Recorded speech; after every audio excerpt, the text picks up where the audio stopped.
Comment réagirez-vous, au-delà de vouloir les brûler, si, par exemple, la France, pour préciser la question du colonel encore, si la France livre à l'Ukraine des chars français, des chars Leclerc?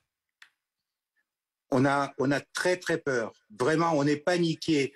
Vous pouvez livrer aux totalités l'Union européenne avec les chars grecs. Vous pouvez livrer aux Ukrainiens 200 chars. Vous croyez que pour l'armée russe, c'est un problème de brûler 200 chars? Je peux vous donner un autre, peut-être, matériel pour l'analyse.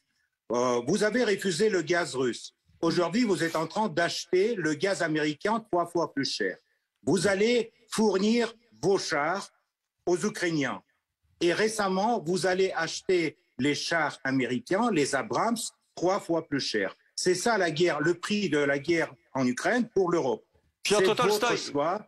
Personne ne vous empêche, mais on n'a pas peur de vos chars. Quand on voit les difficultés, quand on voit les difficultés de l'armée russe depuis 1 an, alors que l'Ukraine n'a pas les chars occidentaux, on peut avoir des doutes sur ce que vous nous dites là, si les Occidentaux se mettent à livrer aussi des chars lourds à l'Ukraine. Mais vous pouvez avoir les doutes, de toutes les façons, c'est votre droit. On est dans les pays démocratiques. Je vous dis, c'est ce que ressentent les Russes par rapport la question de Monsieur Colonel, c'était ça. Qu'est-ce que vous allez faire avec les chars de l'OTAN qu'on va fournir en Ukraine? On va les brûler, comme tous les gens qui vont venir avec ces chars. Oui, parce que c'est clair que les Ukrainiens ne peuvent pas guider les chars Leclerc ou les chars Léopard. Attendez, vous vous attendez, tous les spécialistes.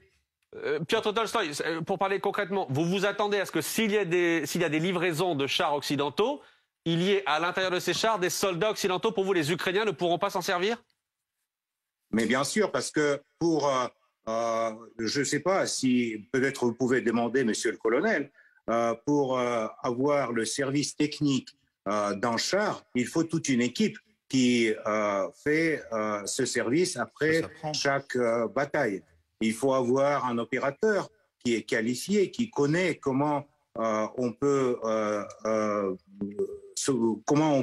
guider ce char. Donc, vous ne pouvez pas, du coup, fournir les chars et imaginer que les Ukrainiens vont attaquer avec ces chars les Russes. Mais de toutes les façons, quoi que va se passer avec les chars, ils seront brûlés. Ça je peux vous garantir. Colonel Goya, sur ce point-là spécifiquement. Non mais, Monsieur Tolstoï, ça s'apprend. Hein. On a fourni des matériels d'artillerie également assez complexes. Ce sont les Ukrainiens qui les utilisent.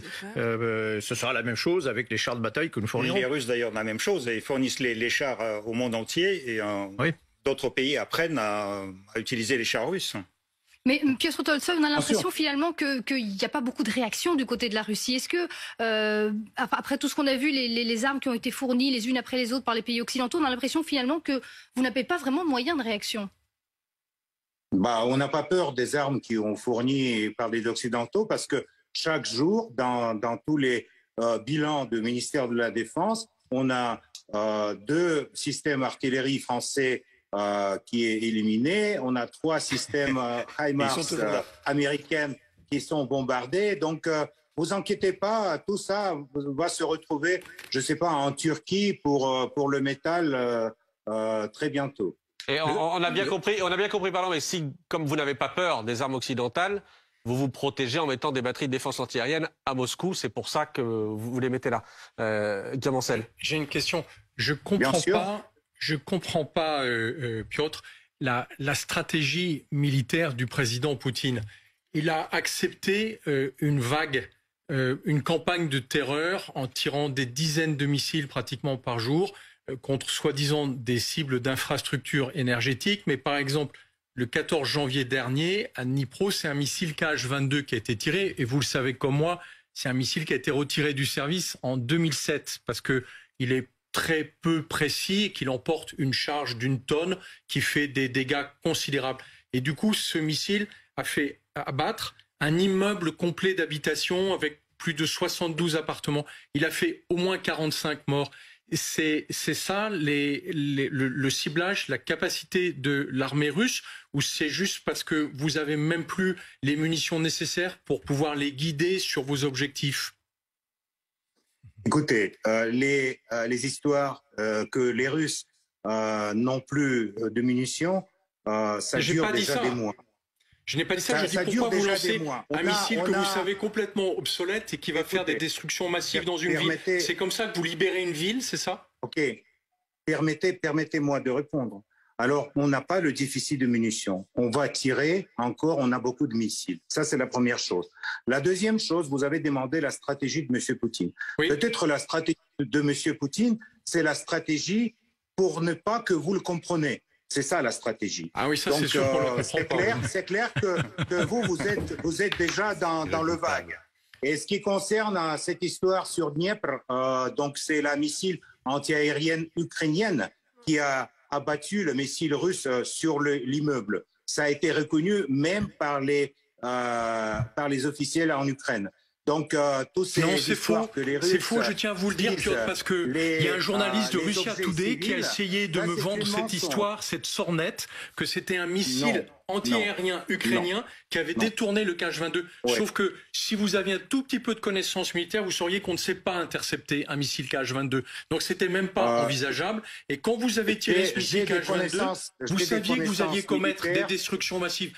Mais c'est très intéressant ce que vous dites quand vous expliquez que même Poutine a une stratégie incompréhensible, parce que je pense que globalement, le chaos de cette guerre, c'est à cause d'un tyran chaotique. Et quand je vois par qui il est entouré, je comprends qu'il n'y arrivera pas. D'abord, j'ai toujours le plaisir de vous entendre, mais si vous me permettez de finir la parole, ça serait très gentil. Donc, je vous dis que la stratégie militaire russe est construite de telle façon que ni Français, ni les Européens, ni les Américains ne le comprennent pas.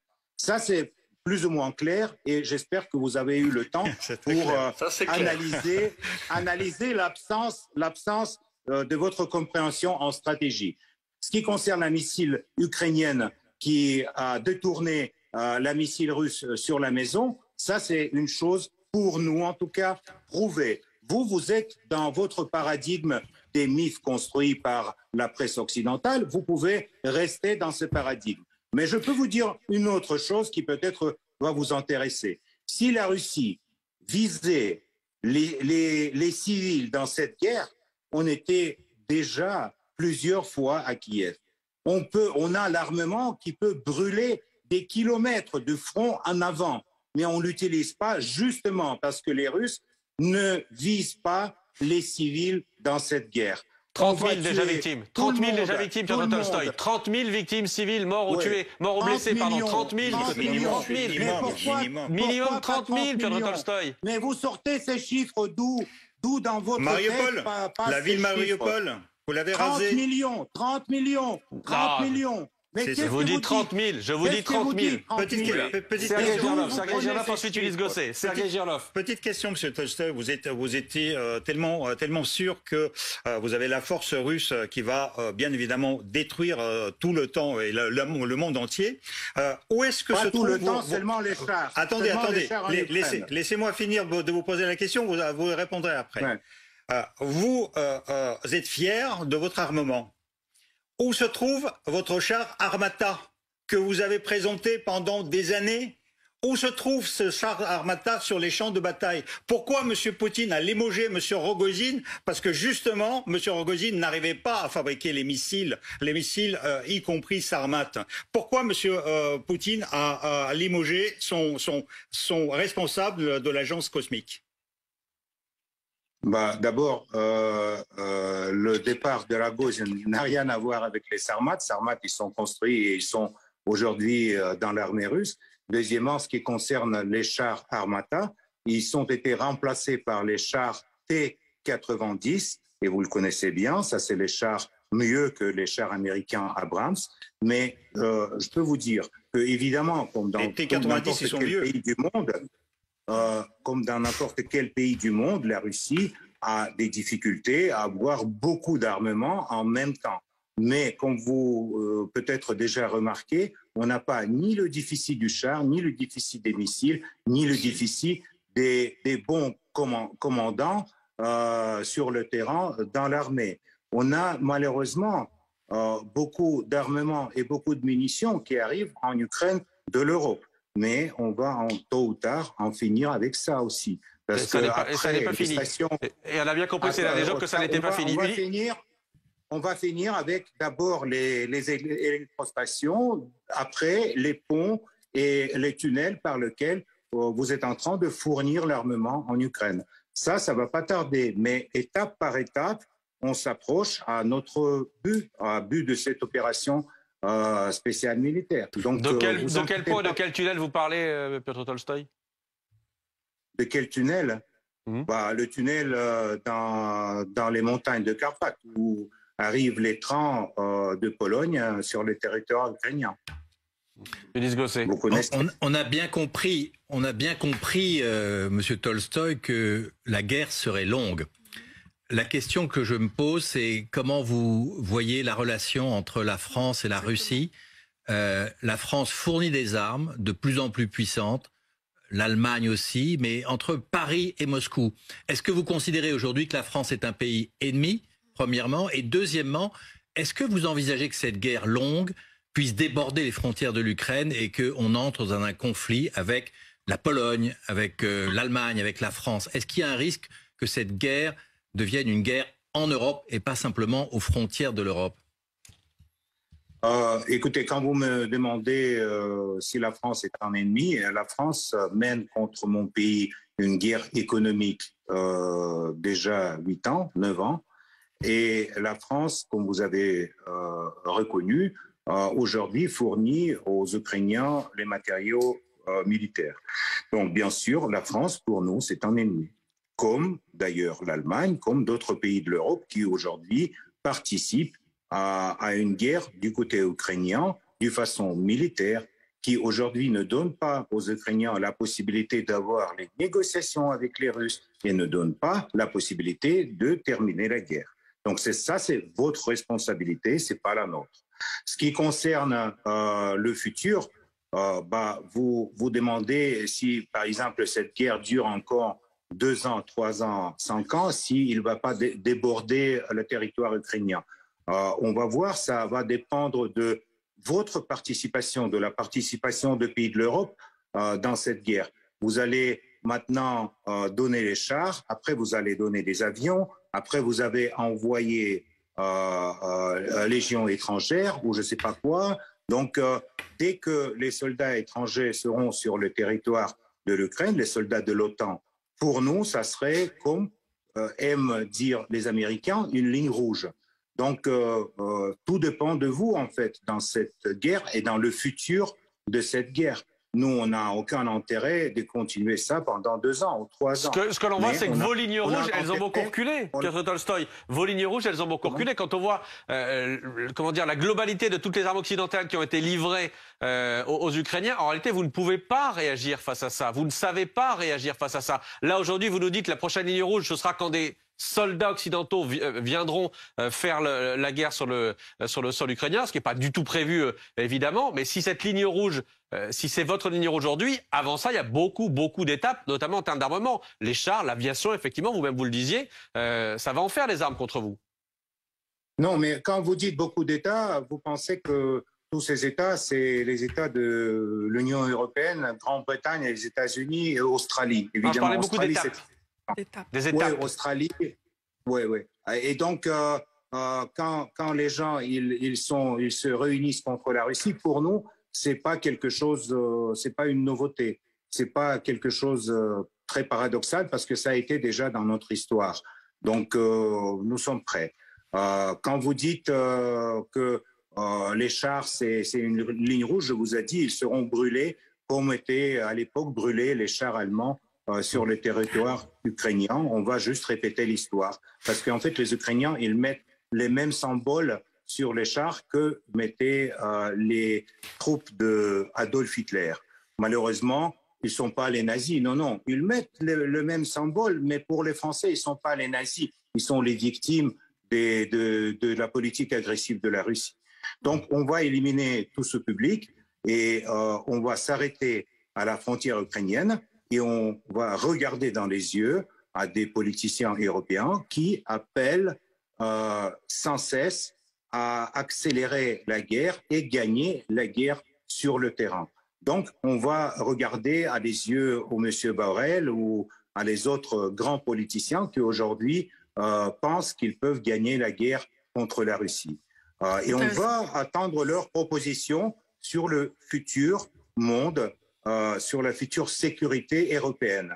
Vous inquiétez pas, ça va venir très vite et on va pouvoir discuter ça dans votre studio.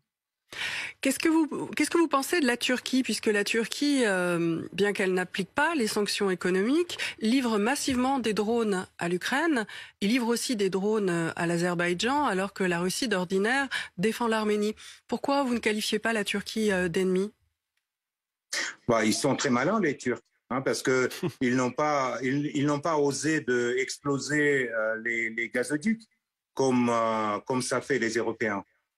Donc, vous ne répondez pas à ma question en fait. Pourquoi vous ne les blâmez pas pour les livraisons d'armes? Pourquoi vous ne les qualifiez pas d'ennemis alors qu'ils livrent des armes qui permettent d'attaquer le territoire russe à l'intérieur? Et vous ne dites pourtant rien à Erdogan?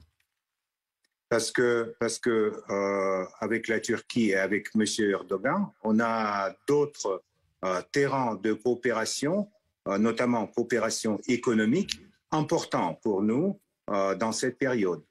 Donc l'économie est plus importante que le militaire? L'économie est plus importante que le militaire?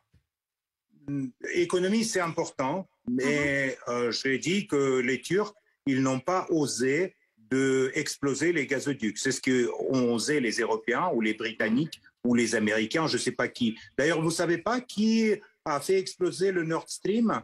Non, moi, j'enquête pas. Vous non plus. Oui, M. Tolstoy, au fait, on a eu des preuves.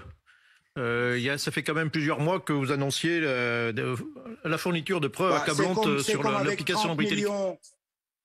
C'est comme avec 30 millions des civils ukrainiens qui sont morts. On a dit 30 000. Vous savez très bien que j'ai dit 30 000. Vous pouvez répéter 30 millions, j'ai dit 30 000. Il n'y a aucun problème et je maintiens le chiffre. Monsieur Tolstoy, vous avez parlé d'économie, vous avez dit la Turquie est un partenaire économique important. Bon, le volume des échanges entre la Russie et la Turquie est nettement inférieur à celui que la Russie avait avec l'Europe.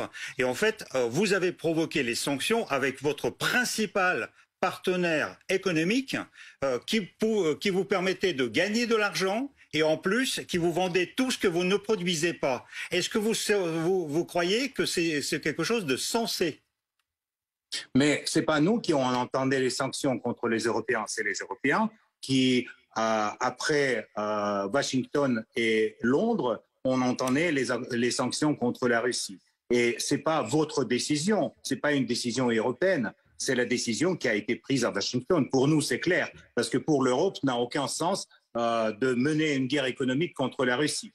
La Russie était le seul votre ressource pour rester comme la civilisation dans le futur monde. Il y a la Chine, les États-Unis, l'Europe aura pu être, mais malheureusement ne le sera pas, à cause de toutes ces décisions et notamment à cause de l'opération militaire en Ukraine.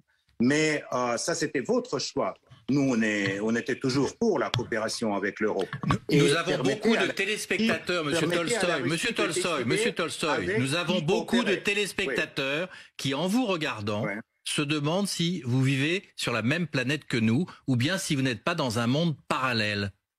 Non, c'est vrai, vous avez raison. On vit dans des planètes différentes parce que par les narratifs américains, par le mensonge que vous distribuez entre les téléspectateurs, notamment en France et en Afrique, vous avez complètement changé, vous avez détourné l'image du monde dans lequel vous êtes. Vous croyez que vous êtes le centre du monde, tandis que avec 75% des entreprises qui travaillaient en Russie avant le début de l'opération continuent de travailler. Ils ont juste changé leur juridiction. Il y en a la plupart du monde entier continue à coopérer avec la Russie et cette coopération aujourd'hui se développe beaucoup plus vite qu'à l'époque quand on avait la coopération avec l'Europe. On arrive où, Piotr Tolstoy? La vraie image, malheureusement, vous échappe parce que vous regardez dans le monde du votre coin européen. Mais je vous rappelle que le plus grand pays de l'Europe, c'est la Russie. Merci Piotr Tolstoy, merci à vous. Je suis obligé de vous couper, merci à vous. On arrive au bout de cette interview. Merci d'avoir été notre invité ce soir. Merci à tous les 6. d'avoir été avec moi ce soir pour cette interview. En tout cas, vous pensiez remporter cette guerre en quelques semaines à peine. Et là, 1 an après, vous n'avez remporté quasiment aucune victoire, aucune grande ville. Est-ce que finalement, vous ne considérez pas, si vous êtes honnête, que cette guerre, vous l'avez déjà perdue face aux Ukrainiens? Non, Colline. Malgré qu'aujourd'hui, tout le bloc militaire d'OTAN participe dans cette guerre par l'armement, munitions, approvisionnement de l'armée ukrainienne, la Russie va gagner cette guerre. Et ce n'est pas 1 an, on a l'éternité devant nous. Donc vous inquiétez pas, tôt ou tard, on va gagner cette guerre et on va, avec vous, faire une analyse des bilans de tout ce qui s'est passé entre la Russie et l'Ukraine à partir des années 90 jusqu'au, par exemple, 2025. Colonel Goya. Oui. Que ferez-vous lorsque des pays occidentaux fourniront des chars de bataille à l'armée ukrainienne? Ce qui arrivera forcément. Monsieur le colonel, on va les brûler. Donc, vous savez bien, d'ailleurs, de l'histoire, que les chars allemands ont été déjà brûlés sur le territoire de l'Ukraine. On va le faire encore une fois.